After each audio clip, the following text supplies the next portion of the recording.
भागल। सूत गली खोल धैली खूंटिए पर टांगल। सूत गली खोल धैली खूंटिए पर टांगल। जगह बलम चोली चोर लेके भागल। जगह बलम चोली चोर लेके भागल।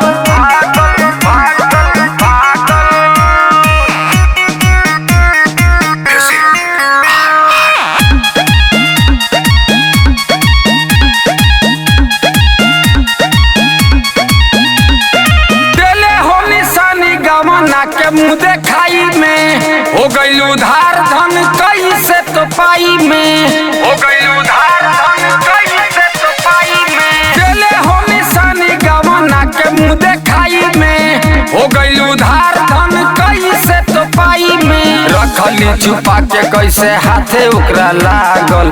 रखली छुपा के कैसे हाथे ओकरा लागल। जगह बलम चोली चोर लेके भागल। जगह बलम चोली चोर लेके भागल।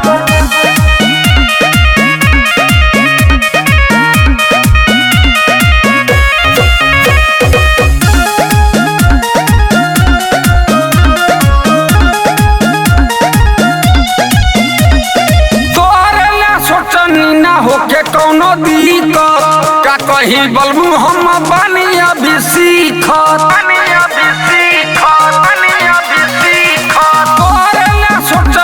होके कौनो दिक्कत। का कही बलबू हम बानी अभी सीख।